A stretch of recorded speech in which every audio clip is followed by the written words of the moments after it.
તો નાખે છે તુરીના દાણા એટલે સ્વાદ આવે મસ્તનો. હાલો રીંગણા નાખે છે. જોઈ લો કેવી રીતના રીંગણા મૂકવાના આવે. જો મસ્તના ભરેલા રીંગણા છે. એ તમને બતાવું કેવી રીતના બને શાક ને કેવું શાક બને છે. હાલો મિત્રો, કેમ છો બધા? મજામાં છો? તો આજે સ્વાગત છે તમારું અમારા એક નવા બ્લોગમાં. તો આજે થંબનેલ જોઈને તમને ખબર તો પડી ગઈ છે કે આજે અમે શું કરવાનું છે. કાબેન, તો આજે અમે શું કરવાનું છે? આજે બનાવવાનું છે અમારે ભરેલા રીંગણાનું શાક, એ પણ અત્યારે સાંજનું.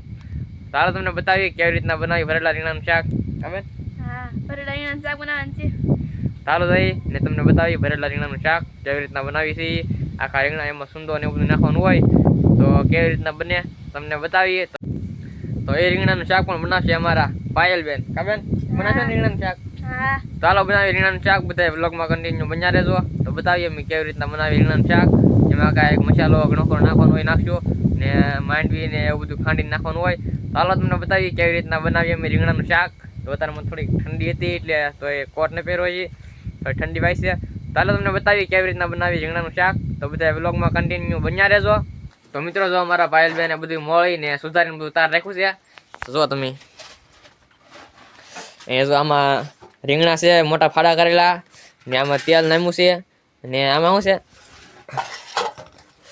આમાં છે મરચાંનું ને એવું બધું ને સિંગનો બધો કરેલો સુંદો છે. ચાલો તમને બતાવી કેવી રીતના બનાવી છે શાક. તો મિત્રો જો અમારા પાયુબેન ભરે છે સુંદો અને આજે મસાલો ને બધું ભરે છે રીંગણા ફાડામાં. તો હાલો બતાવી કેવી રીતના મસાલો ને એવું બધું નાખે છે ભરેલા રીંગણાનું શાક. ચાલો તમને બતાવું. જો અમારા પાયુબેન ભરે છે અત્યારે મસાલો. આખા રીંગણાની અંદર નાખી દઈને પછી એને છે ને તળી નાખવો પડે. કા પાયુબેન? તો આવી રીતના ભરે છે અમારા બેન મસાલો. ફેમિલી, હવે આપણે છે ને રીંગણા ભરેલા છે ને તૈયાર થઈ ગયો છે મસાલો બધો હોય ને તમને બતાવું જો કેવી રીતના બધા રીંગણા ભરેલા છે. જુઓ તમે તો આપણે પાયુબેન આ બધું મસ્ત મજાનું જો આ ડીશની અંદર રીંગણા ભરેલા તાર રાખી દે મસાલો ભરી દો. ચાલો બનાવો ને પાયુબેન હવે. ચાલો તમને બતાવીએ હવે કેવી રીતના બનાવી શાક. તો વ્લોગમાં બધા કન્ટિન્યુ બન્યા રહેજો. ફેમિલી, હવે આપણે આવી જશે ચૂલે ને, કારણ કે હવે માથે તપેલું મૂકીને હવે આપણે ગેસ ચાલુ કરીને ને આપણે રીંગણા નાખી દઈએ અંદર, કારણ કે આપણે શાક બનાવવા માટે નાખી દઈએ રીંગણા અંદર. તો હાલો તમને બતાવી કેવી રીતના બનાવી શાક. ચાલો ભાઈ બેન ગેસ ચાલુ કરી દો હવે. તો ભાઈ બેન ગેસ ચાલુ કરી દીધો છે ને હવે તપેલું મૂકી દો. તેલ નાખી દેલો ને અંદર, તેલ નાખી. હવે શું નાખવાનું છે આમાં? રીંગણા. ચાલો ફેમિલી, અંદર હવે નાખી દે રીંગણા.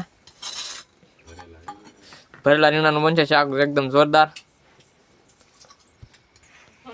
તો આપણે પાઇપ નાખે થોડુંક મરચું પેલા. તો પેલા તેલ સોલે મૂકી દીધું, પછી એમાં ડાયરેક્ટ નાખે છે પેલા મરચું. મરચું નાખી દીધું છે ફેમિલી. હવે નાખવાનું છે આમાં તુરના દાણા, એટલે શાકમાં મસ્તનો આવે સ્વાદ. નાખી દે. તો નાખે છે તુરના દાણા એટલે સ્વાદ આવે મસ્તનો. કેટલા નાખવાના? ચાલો તુરના દાણા નખાઈ જશે ને હવે આમાં નાખવાના છે રીંગણા. કાપાયું બેન? ચાલો રીંગણા નાખે છે. જોઈ લો કેવી રીતના રીંગણા મૂકવાના આવે. જો મસ્તના ભરેલા રીંગણા છે. પેલા તો છે ને પેલા એને તળાવા દેવા પડશે ને પછી એમાં પાણી નાખી દેવાનું, એવું બધું હોય ને ભાઈ. જો આવી રીતના છે રીંગણા મૂકી દેશે બધા.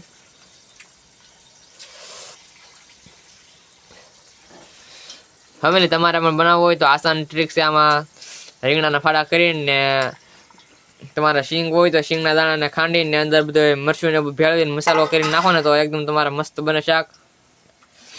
ચાલો મિત્રો, આને ઘડી સલવા દઈએ હવે. પછી બની જાય શાક, પછી તમને બતાવું કેવી રીતના બને શાક ને કેવું શાક બને છે. મિત્રો તો આપણે મસ્ત મજાનું ભરેલા રીંગણાનું શાક બની ગયું છે ને જો પાયુબેને પાડી દીધા છે ભાણા ને જો જમવા માંડ્યા છે બધા.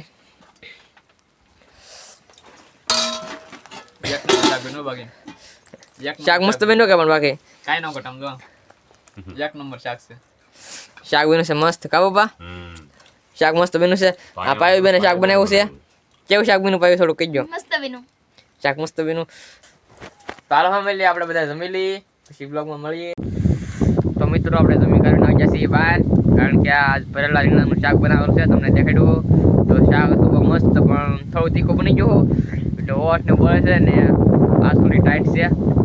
તો મિત્રો તમને આ વ્લોગ કેવો લાગ્યો ખાસ કમેન્ટમાં જણાવજો. ને તમને આ વ્લોગ સારો લાગ્યો હોય તો ચેનલને લાઈક શેર અને સબસ્ક્રાઈબ કરવાનું ભૂલતા નહીં.